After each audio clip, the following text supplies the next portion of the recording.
A lot of people come to me talking about conversion rate, and then when I start looking at their stats with them, they're not getting enough traffic for it even to matter. You're listening to Thrive by Design, business, marketing, and lifestyle strategies for your jewelry brand to flourish and thrive. Let's get started. Welcome, and happy holidays. It's Tracy Matthews here. Welcome to episode number 72 of the Thrive by Design podcast. And of course, as you know, I always say I'm so excited to be here because I'm always excited to be here because I love doing this podcast in general. But I'm even more excited to be here because we pulled in a really amazing expert to talk a lot about building a better brand presence online and offline. And today my special guest is Arianne Foulks of aolydia.com. I'm really thrilled to have Arianne on the show today because I know that from years of working with designers, helping them, really up-level their business online and off, branding is a really important thing.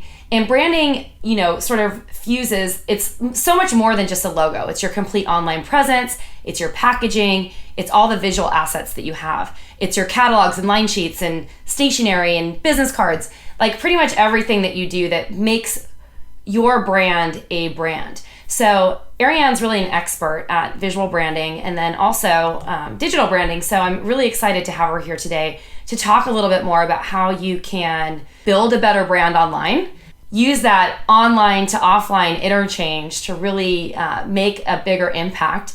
And then she walks us through some really, really great strategies that are going to help you not only get more traffic, but to think through how you are converting people who actually end up landing on your site and then getting them to buy, and then improving the size of the cart value over time so that you're actually building sales and building your business. And then she's gonna walk us through some of the things that actually are a hindrance and prevent people from buying in the first place, which is really, really great. Really awesome interview. I'm excited to have Arianne here today. Before we dive in though, I would like to take a word from our sponsor, who is Shopify today. So for many, many years, I've been a huge fan of WordPress. In fact, my site has been built in WordPress, and I decided that in 2017 is my year to move over to Shopify as I build a new e-commerce platform for my website. So I love Shopify because it's so easy to use their plugins and add-ons to improve your e-commerce strategy.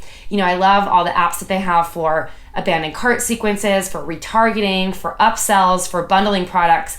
It's just a really great platform that makes it really easy for you to do it yourself if you don't have a team. And the best thing that I'm really excited about is that we've negotiated a very special offer with Shopify, a 3-week extended trial and a 10% off discount. So you can save money like a smart business person would do. So if you want to check that out, head on over to flourishthriveacademy.com/Shopify.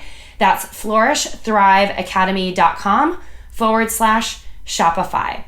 All right, let's dive right into the episode. I have a very special guest on the Thrive by Design show today, and I'm really excited to announce her because a lot of times, designers throw up a website, they patch together some branding for their jewelry brand, but it's not totally connected, and they wonder why when people are shopping or buying on their site, their website's not converting. So I'm really, really excited to have Arianne Foulks here of aolydia to teach us a little bit more about how we can create better overall branding for our jewelry brands, but then also to create websites that drive people towards the sale. So when people are landing on your website, they know what to do next. So Arianne, thank you so much for being here today. Thanks for having me, Tracy. I have got a lot of thoughts on this topic. I know that you do, which is really exciting, and that's especially why I wanted to bring you on today. And I'm going to do a little bit more of a formal intro in a moment. Arianne and I connected a couple months ago. I'd heard about her for a long time, I feel like years. Designers in our community were like, oh, you should check out aolydia and have them on the show, or your name just kept coming up, and it kept coming up. And then finally I was at lunch with one of our designers and she said, hey, I think she might be working with you, I'm not exactly sure, but she's like, hey, I really love aolydia. I think I'm going to have them move my site over to Shopify. You should definitely talk to Arianne. So I was like, all right, I'm going to do it. So that's sort of like how we got introduced. And then I did a Q&A in your group a couple of weeks ago, which was super fun. And I'm excited to have you on the Thrive by Design podcast today. So thanks again for being here. Wonderful. All right. So Arianne Foulks is the captain and founder of Lydia, a web and graphic design studio that's been working with creative shops since 2004. Lydia serves those early stages on their path with an informative blog and a supportive community, and meets established businesses at that tipping point where strategic design can be transformative and cause exponential growth. I am so excited to have you here because I think that's what everyone needs, is that really solid branding and design look that gets them to the next level. Right. So I'm curious, where did the name Lydia come from? Okay, so I was at school, UC Santa Cruz, go banana slugs. And it was my first introduction to the internet, really. And we had to sign up for a username. And somehow, even though it was 1996, I couldn't find any combination of my name that worked. So I was at school for marine biology, and I chose the scientific name of a sea slug as my login name. And then that just kind of felt like my handle for years. And when I started the business, I just continued using it. It's a little hard to pronounce, but there's nothing else like it. In fact, I was pronouncing it incorrectly for a long time, and I'm so glad that you corrected me before the interview. That's so funny. I lived in San Francisco for a long time. I had a lot of friends who went to UC Santa Cruz. I totally know the banana slugs. It's a laid-back place. So you spoke about being at Santa Cruz. Tell me a little bit about your journey and sort of what got you to doing all this amazing branding today. So that is where it all started, because we had access to the computer lab, and I had never had a computer growing up. I had a friend with a computer, and we would play SimCity and stuff like that. But I didn't have a lot of experience with the internet or anything like that. So I ended up making a GeoCities website and learning how to change the background color and the font and make graphics in Photoshop. And I was totally hooked, and I did that all the time just as a hobby and for fun. And then friends started noticing that I had this skill, and they were like, hey, could you make a website for my band or my record label or whatever thing they had going on? That's so Santa Cruz. It's so Santa Cruz, totally. So I was just there making websites for friends, like helping them write about when their band was going to be on tour and stuff like that. And for me, it was just fun, and I wasn't even really thinking about getting paid, although sometimes we would like trade for stuff. And then I ended up having a friend who actually ran an online shop, like somebody who was actually making money, unlike bands and record labels. I was like, wait, maybe this actually could become a business somehow. And so that was before Etsy began. And I got into a circle of people who were doing Etsy type crafts and selling them. And e-commerce was very different back then. Yes, it was. I remember it very well. So I got in there and just started messing around and figured out how to make a shopping cart work. And I ended up working with a lot of different creative businesses, and, just from my couch. And I hardly charged anything at the beginning. And it's just kind of evolved from there. So we used to work with people who are brand new too. And now we meet people more in like a middle stage of their business where they're seeing some success, but they want to take it to the next level kind of thing. I love that. So we all know that maybe we don't all know, but the two of us know that solid branding is really important for any product-based business, but especially for people in the jewelry business. I feel like it's a luxury item in a lot of cases, and that unboxing process is really, really important. What are some of the best ways to brand your business online and then also conversely offline? So we like to think about branding as telling the story about your business and telling it to the right person. Like, those are the two most important things. So when a new client comes to us and we're going to work on their branding, we want to make sure that they totally understand who their target customer is, because we can't design for everybody in the world. We have to design for the one person who's going to be most interested in what it is they're selling. And so we spend a lot of time working on that, like getting all the way down to what hobbies their target customer might have, all the nitty gritty. And then we want to tell the story. So we work really hard with people on figuring out what is unique about their business, like what makes it totally different from even their closest competitor. Because if the business owner can't describe how their business is different or special, or why you would want to buy from them instead of somebody else, then we have a really hard time trying to make a unique brand that's going to work for them. So those are the two things. Those are like the foundation that we think of when we start working on branding. And then without knowing that, you're going to be having a hard time with Right. all the other parts of it. Exactly. So once we've nailed that down, then we know who we're talking to and what to do. And I think online, when you're working on your branding, every time you're going to post something to social media or add something to your website or do anything that people are going to see at all, you need to think back to that story you're telling and make sure it makes sense. So, if you're selling really luxurious, beautiful jewelry, like throwing in pictures of your bulldog might be fun for you, but maybe it's not going to make sense on Instagram for you to be putting that kind of stuff on there. That's what Instagram stories is for. Right, there you go. To do the more personal stuff, less on brand, totally. And then offline, especially if you sell online, I think your packaging experience should definitely meet or exceed the expectations you've been setting with your branding online. So if people see just this truly luxurious professional face online, and then they get a package from you and it's just in a plain craft bubble mailer or something like that, that's not going to be the exact look that you've been going for. So just kind of making sure both the online and offline sync up and make sense together and totally work for your target customer and are telling the story that you want to tell at all times, then you've got it made.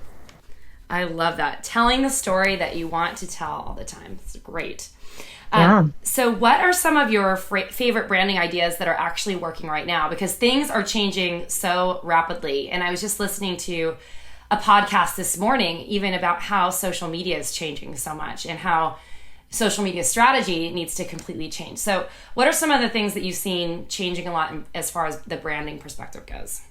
Right. Well, we've touched a bit on the unboxing experience, and I think that gets more and more important all the time because it's so easy for things to seem impersonal when you're online, if you're not in a store and you can't, pick it up and hold it and see how it's going to look. So really putting that personal touch out there. And if you're a jewelry designer, people should know a bit about you. I mean, you're not Tiffany's, you're not just a faceless corporation, you're an artist, you're an artisan. So people want to know what's so interesting about the person who made their jewelry or what the story is behind each piece. So I think all that is really important when you're writing product descriptions. I also think, so as far as technology on your website, we've been looking into different ways for people to really experience the brand and feel like, as best as you get right to the showroom experience. So we've been seeing a lot more people doing like maybe those 360-degree video views where you can look at all sides of a piece, which is very interesting. And like definitely you're going to want to show your jewelry on a model so people can get a feel not only for what size it is and how it looks on a person, but it kind of helps them imagine owning it themselves. So a lot of the online shopping experience is making people imagine what you sell in their life, like imagine wearing the earrings and imagine how it would look to have the necklace on. So we work on that kind of stuff with our clients a lot. I love that. Okay, cool. Yeah, it's like creating that brand experience, so that they feel, it's so funny. I don't know why this just came up, but I dropped a piece of jewelry off this morning to a client and I was like running up after my bar class I'm friends with her now, so I felt okay like showing up in my sweats with like sweaty hair, but I'm like dropping it off and she's like, "Oh honey, I don't need that box anymore. I've unboxed so many of your pieces already." And I look at her hands and she has like 4 of my rings on and like one of my bracelets and puts another one on. I'm like, snap, like this is, it's just like that's the experience you want, like someone who's just like excited wearing your stuff all the time. And I thought it was funny that she's like, I don't even need the box anymore. Right. She totally gets your whole thing already. She doesn't need to be convinced. Kind of a random thing. But gosh, I mentioned it earlier, like even social media marketing is changing, like how websites are built are changing so quickly and what's actually working on a website. I saw someone the other day post an article about how sliders aren't working anymore. So much is changing all the time. So what are some of the biggest mistakes that you see designers make when they're building an online presence? Well, one thing about making a website now as opposed to 10 years ago is that it can be really easy. Like you actually can set up a pretty professional looking website all by yourself in a weekend. So, things are a lot better than they used to be. When I first got started, you really did need to have professional technical help to make a website because there weren't like themes out there that were already designed. There wasn't any out of the box beautiful stuff ready to go. So I do think that using a theme is a great way to start. So we use Shopify And Shopify has a whole design theme store where you can purchase themes, and they might be free. They might be a couple $100 at the most, I think. So it's a really easy way to get started. I think the mistake that I see people make when they're trying to set it up themselves and use a theme is either choosing a theme that's not going to work for your content. So if you see a beautiful website design theme that's got gigantic photography on the front page and you don't have any gigantic, beautiful photography, that's just not going to look good for you and you're going to struggle. Exactly. Yep. Or like if something that features video and you don't have video, or maybe something that heavily promotes your blog posts and you don't blog that often. So when I give people advice on how to choose a theme, I say think about what you actually have first. Like think about what content you have, what do you have written, what kind of photos do you have, and then see if it's going to work for you. And then another place I see people kind of make a mistake is the themes are designed to work for a lot of businesses. So, it's not going to be super specific to you, but they look pretty good as is. And so if you don't consider yourself like a graphic or a web designer, I recommend that you don't try and change too much about it, because the more you fiddle and tweak with it, the sillier and sillier it's going to look. And then you lose the professional look that you started out with there. And then, so that's for beginners. And then for established businesses, I think the biggest mistakes I see, and you've already kind of touched on this, about how quickly things change and how much technology changes and social media.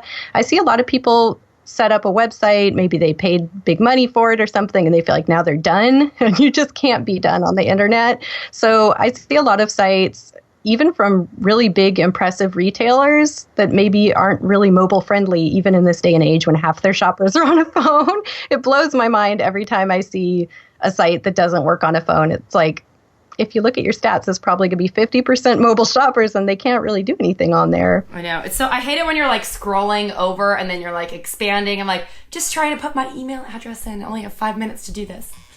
Right? Or you're like tapping and stretching and nothing's working. So annoying.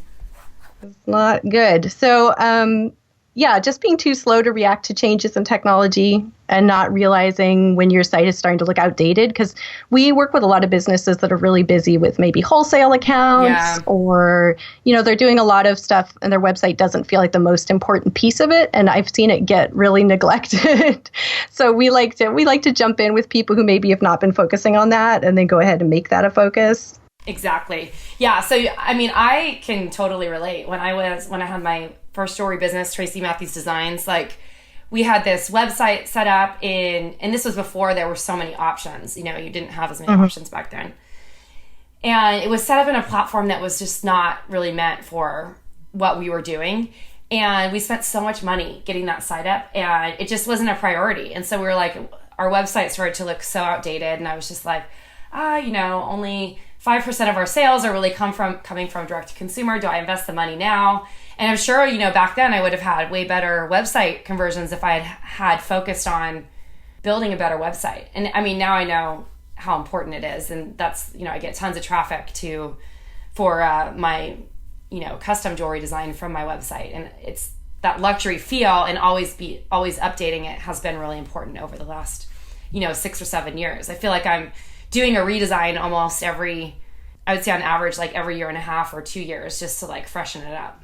Yeah, that sounds totally reasonable to me. And I like to remind people that even if you don't make a lot of sales online, you still have a lot of people researching what you do online. And it's a big impression of your business. So maybe your wholesale accounts are checking out what product lines you have available right now. And if it looks old or clunky or it's not fitting with your story, that can turn them off from buying from you. So it's something to consider. Absolutely. So I want to get into like a little bit more specific details. A lot of designers really struggle or complain about converting traffic. And like you said, a lot of times people are researching you online and maybe they're not necessarily going to buy online. So having a really great website is still important regardless. But for direct to consumer, they're really struggling to convert buyers or potential buyers who are landing on their site into sales. So what do you think some of the biggest missed opportunities are that you see brands making consistently? And also, I think this is like another, like sort of the flip side of it. So the mistakes that they're making, but then also how can they tweak that to get better conversions and drive people more to sales? Yeah, so I see 3 pieces to the online sales puzzle. So a lot of people come to me talking about conversion rate. And then when I start looking at their stats with them, they're not getting enough traffic for it even to matter. So number one is to increase traffic to your site. Number two is to increase your conversion rate. And number three is to increase your average order value. And these are all super important ways to be making more money online. Yeah. Like the ideal would be if you could work on all three of them at once, but they're all big projects with different things you need to be doing. So the first thing I usually talk to people about is how to get traffic to your site in the first place, because it really doesn't matter how good your conversion rate is if you only have your mom visiting your site. I know, right? Seriously. Yeah. So I've figured out there are only 5 ways to get traffic to your website. So number one is your SEO strategy, which is your search engine optimization. So you want to get a high ranking in Google for your keywords, but it's going to be super hard for you to show up as number one if people type in jewelry. So there's not really any point even trying that. So you want to find niche keywords, like the long tail keywords that are really specific to what you do. So for example, instead of jewelry or necklaces, you want to rank highly in Google for maybe mother-daughter jewelry, if that's what you do that's special, or ocean-inspired jewelry, whatever your very specific thing is. Your number 2 thing is social media, not only posting yourself, but making sure that your website makes it easy for people to share your work. So maybe having pin it buttons on your photos or some kind of sharing method, or just making sure that your photos are big and beautiful and interesting enough to want to share, which is going to help you in lots of ways. Number 3 is getting press and publicity online, so like on blogs and in gift guides and that kind of thing. And that usually comes down to pitching your product to people or hiring a PR company. You also want to think about number 4, your return visitors. And that is usually your mailing list, is where you're taking care of those people and getting them to come back and continue shopping. But it can also be about your unboxing experience or including some kind of promotional postcard in your order, things that make people want to come back and shop again. And then the 5th way to get traffic to your site is less of a big deal one, but offline stuff, such as being in print publications like magazines, or attending in-person events. That might be trade shows or markets or conferences even. And being in a brick and mortar shop can end up bringing people back to your site, either your own shop or being sold in other people's shops, because you might have information on your jewelry cards or something that have people come back to your site to figure out what you're doing. I want to mention something like that. One of my friends owns a really reputable store here in New York, and she has a store in Brooklyn and in Nolita. And she says it's so annoying because, it's so competitive these days because people just pull out their phone and see if they can find something for less money online. So people are just Googling designers all the time. So you need and this is just sort of a secondary thing, but you also need to be thinking about this. You can't, if you're wholesaling, you can't compete with your retailers and have lower prices than they're actually selling it for. If you want to keep building a wholesale business, you need to set a standard, an MSRP or a standard rate that everyone across the board is selling at, which I think is really important. You don't want to be competing with your retailers. No, definitely not, because they can really be the ones who grow your business if you're in the right stores. So, yeah.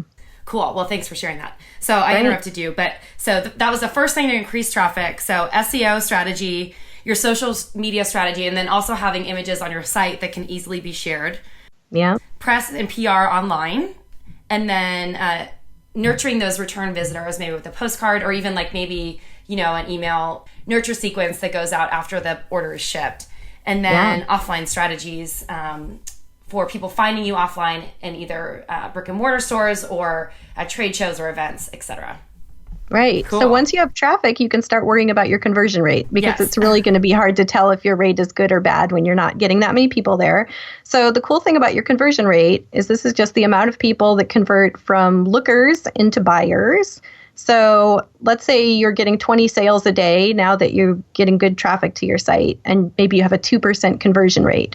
If you could adjust your site or your marketing to boost your conversion rate up to 6% instead of 2%, that 20 sales becomes 60 sales a day without you having to go out and find more people to visit the site, which is obviously a wonderful thing that you want to do.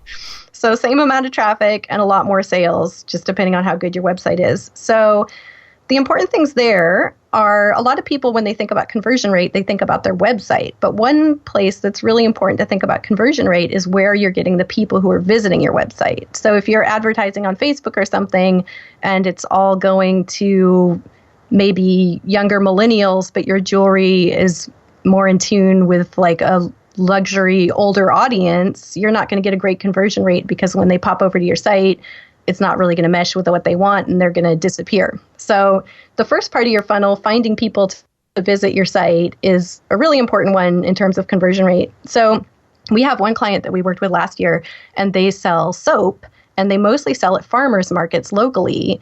And we looked at their conversion rate, and it was just insanely high. I think they had an 18% conversion rate when 2 to 3% is common. That's the average. So they had 18%, and it was because the only people visiting their site were their true fans. So they hadn't really gone out there in the world yet to try and find new people. Mostly they had return visitors there and shoppers that knew them in person. So really getting the right group of people to visit your site is going to get you a high conversion rate. Awesome. Yeah. And then, sorry, I feel like I just was about to interrupt what you. No, you're cool. Okay. From a design perspective, is there anything that you think can be done when someone actually lands on your site? Sometimes I'm like, doing like website reviews for people, just like telling them some things that they can tweak or whatever. Just in my experience, even looking at it. And sometimes there's things that are so obvious that like could really help because there's no strong calls to action on the home page. Like, they have an about page that doesn't tell someone where to go next. It just sort of ends and doesn't connect with the customer. I mean, there's like so many things that you could do to drive traffic, but from a design or to get people to take the next step, I guess is the better way to put it. Is there anything that you're seeing design-wise or from a like functionality-wise purpose that is really working right now to get to increase conversions, like once you kind of have that traffic? Definitely. And a lot of what's working now is what has always been working. So, it is important to get the right people coming to your site. But even if you have the perfect people coming to your site, if your site isn't doing the work it needs to do to turn them into customers, you're still in trouble. Right. So, there's a lot of things that you can do. And so I have some things related to usability and user friendliness, which maybe are not so much design oriented, but they're really important, which is when you set up your own shop, I would definitely recommend that when you're done and you're ready to launch it, or even if you've already launched it and you're wondering why you're not doing as well as you should be, you should go through your site like a customer and pretend you're shopping and go all the way to the cart and all the way through checkout and order something and make sure there's nothing there that's going to slow people down or confuse them or stop them. You might find that there's some glitchy little thing in your checkout that you just weren't aware of because you haven't bothered to go through the whole thing. And another thing we recommend people do is they're so close to their site, if they've been building it themselves, it's hard to see what's confusing and what's not. So if you can have a friend sit down next to you and go through your site with you and just sort of talk aloud about the choices she's making and what she's wondering about, that could be a great way to fix things that are a little confusing on the site. Awesome. Yeah. And you want to make sure that your site content is straightforward. So we find people try and put cutesy names in as maybe their category names sometimes. So instead of putting baubles, we would say just put jewelry. Just make it really obvious so people aren't going to get confused. If you're going to sell stuff for children, write children or kids. Don't write minis or petite or some little thing that you think is quirky and fun because you don't want people to get confused. So exactly. Yeah. So you want your product descriptions to be informative. But just plain informative is boring. So you also want to be telling a little story there that helps people imagine your jewelry in their life. You want to have social proof on your site. That's the one that's becoming pretty important. So if you can't have reviews on there, you could maybe include testimonials. When somebody writes you could ask if it's okay to put a testimonial on there.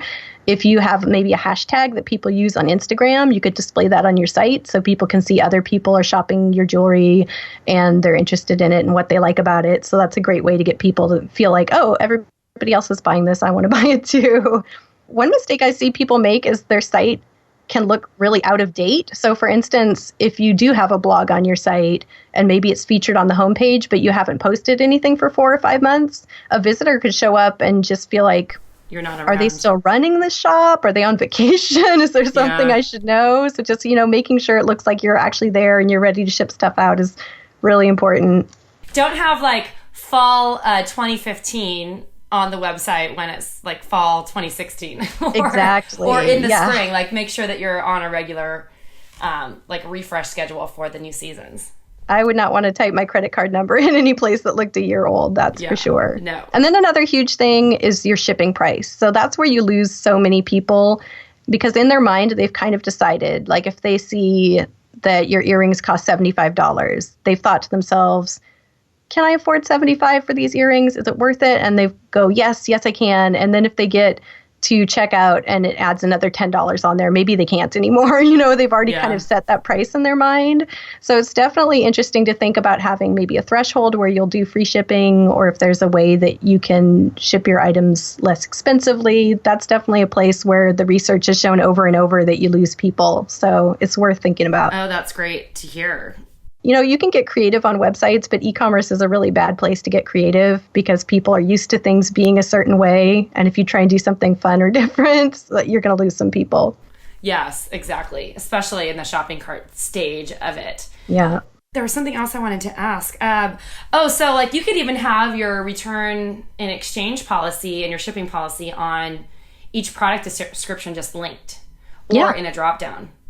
And then it's right there. And then people just make it as easy as possible so people know. Yeah, it's all about making people feel comfortable.